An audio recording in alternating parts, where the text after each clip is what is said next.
Hello guys, अनियोंगा से स्वागत है आपका मेरे यूट्यूब चैनल के ड्रामा गर्ल पर। पिछले एपिसोड में हमने देखा कि दायन की मदर दायन को पास्ट के बारे में सब सच बता देती हैं। दायन शॉक में होती है और उसे रास्ते में फिश शॉप ओनर मिलता है। दायन उसे हेलो बोलती हैं।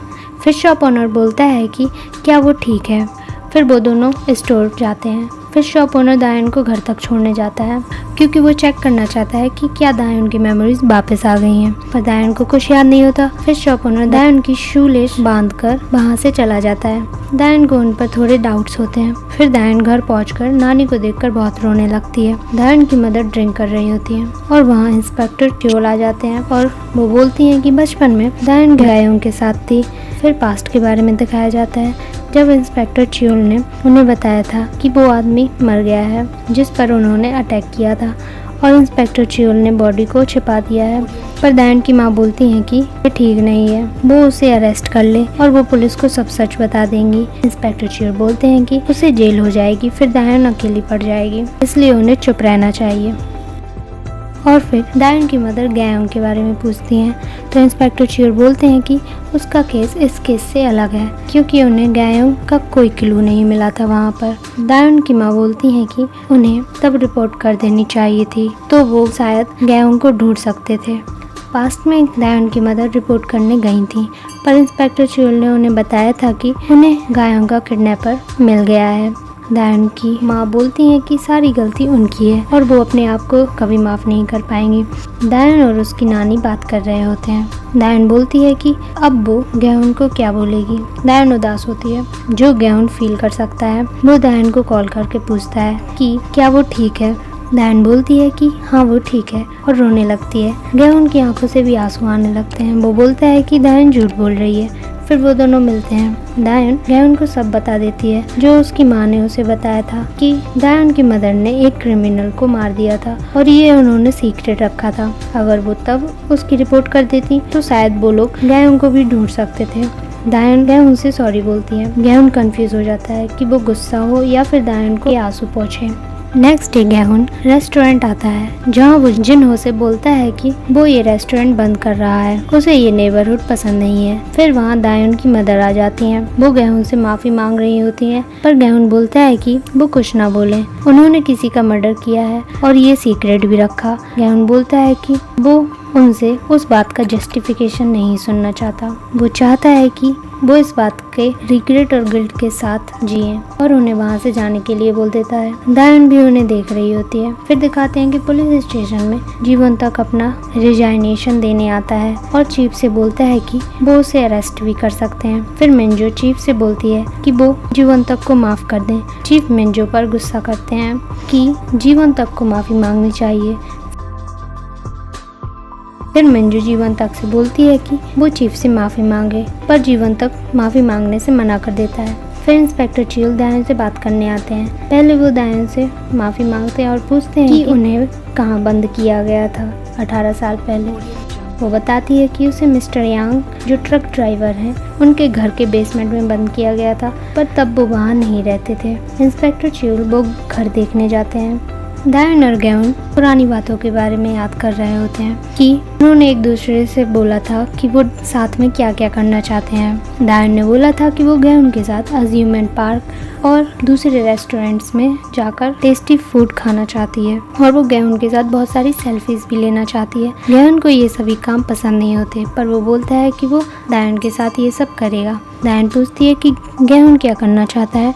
गेहून बोलता है कि वो आर्केड गेम्स खेलना चाहता है और दायन के साथ कार्ड बार में नूडल्स खाना चाहता है। दोनों इन्हीं बातों को सोचकर सैड हो रहे होते हैं। फिर मंजू पियानो टीचर से मिलने जाती है। वो देखती है कि पियानो टीचर पियानो बजा रहे होते हैं और वो वही ट्यून प्ले कर रहे होते हैं जो जीवन तक प्ले किया करता था। मंजू तभी समझ जाती है कि पियानो टीचर जीवन तक के फादर हैं। वो शॉक हो जाती है। तब उसे समझ आता है कि जीवन तक ने चीफ को क्यों मारा होगा। उसे जीवन तक पर गुस्सा आता है कि उसने उसे पहले सब सच क्यों नहीं बताया था। गेहून को ली जिन ग्यून के मर्डर केस के बारे में पुलिस स्टेशन बुलाया जाता है।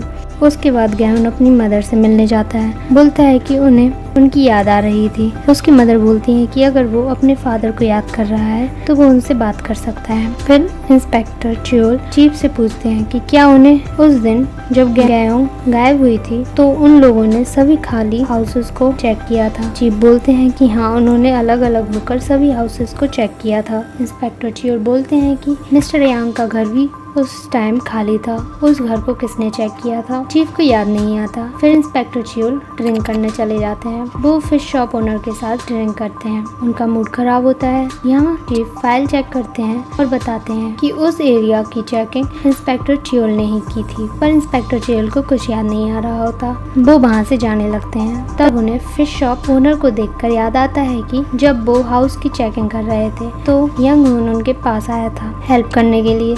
इंस्पेक्टर चियोल को दूसरी तरफ भेजकर बोला था कि वो उस घर की चेकिंग करेगा। इंस्पेक्टर चियोल शॉक हो जाते हैं। यंग हुन उन्हें अपनी कार से घर छोड़ने जाता है। इंस्पेक्टर चियोल यंग हुन को बहुत पहले से जानते हैं और यंग हुन जीवाडोंग में उन्हीं की वजह से शिफ्ट हुआ था। इंस्पेक्टर चियोल के बिहेवियर से वो समझ जाता है कि उन्हें पास्ट के बारे में याद आ गया है। फिर वो उन्हें बेहोश कर देता है। यहाँ मिस्टर यांग ड्रिंक कर रहे होते हैं और बोल रहे होते हैं कि उसे परेशान करना बंद करो। फिर मिस्टर यांग गैहुन से मिलने जाते हैं और बोलते हैं कि वो प्लीज उसकी हेल्प करे। उन्हें उसकी बहन दिखाई देती है। यहाँ दिखाया जाता है कि मिस्टर यांग की वाइफ दायन से मिलने जाती है।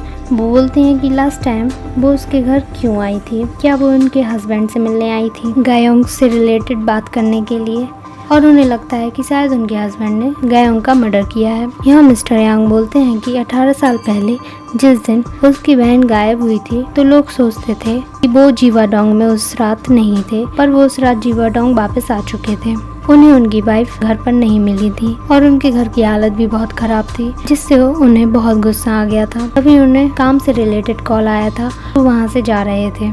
रास्ते में उन्हें गैयोंग मिली थी जो उनसे हेल्प मांग रही थी। वो नहीं जानते थे कि गैयोंग कौन है। यहाँ यंग हुन इंस्पेक्टर चियोल को उसी जगह बांध देता है। वो पूछते हैं कि उसने गैयोंग के साथ क्या किया था और वो इंसान कौन था जिसकी बॉडी इंस्पेक्टर चियोल ने छुपाई है। यंग हुन बोलते हैं कि वो आदमी उसके साथ था जिसका वो यूज करने वाला था और बाद में उस पर सभी ब्लेम डालकर खुद सेफ होने वाला था। वो बताता है कि उस दिन वो दोनों लड़कियां भाग गई थी। फिर वो दोनों उन्हें ढूंढने चले गए थे। उसने देखा था कि गैयोंग मिस्टर यांग से हेल्प मांग रही है और उसे लगा था कि अब वो पकड़ा जाएगा, पर मिस्टर यांग उसे छोड़कर चले गए थे। और यहाँ मिस्टर यांग यही बात गैयोंग को बताते हैं। यहाँ यंग हुन भी इंस्पेक्टर चियोल को बताता है कि गैयोंग रोती रही और मिस्टर यांग उसे छोड़कर वहाँ से चले गए थे। फिर यंग हुन गैयोंग के पास गया और उसे वहाँ से ले गया था। फिर इंस्पेक्टर चियोल पूछते हैं कि क्या उस दिन जब वो हाउस की चेकिंग कर रहे थे तो गैयोंग जिंदा थी। यंग हुन बोलता है कि हाँ, वो जिंदा थी। इंस्पेक्टर चियोल रिग्रेट कर कर रो रहे होते हैं कि अगर वो उस दिन उस हाउस की चेकिंग खुद करते तो शायद वो गैयोंग को बचा लेते। यहाँ गैहुन बोलता है कि वो वैसा कैसे कर सकते थे, एक छोटी लड़की उनसे हेल्प मांग रही थी और वो उसे वहाँ छोड़कर चले गए। मिस्टर यांग भी बहुत रो रहे होते हैं। गैहुन को बहुत गुस्सा आ रहा होता है और वो रोने लगता है। फिर दायन गैहुन से मिलने जा रही होती है। तभी उसे अजीब सा पेन फील होता है। वो समझ जाती है कि ये गैहुन के इमोशंस हैं। फिर वो गैहुन को कॉल करती है और पूछती है कि क्या वो ठीक है। गैहुन बोलता है कि वो दायन को मिस कर रहा है। तो दायन दौड़ते दौड़ते उससे मिलने जाती है और उसे हक कर लेती है और ये एपिसोड यहीं खत्म हो जाता है।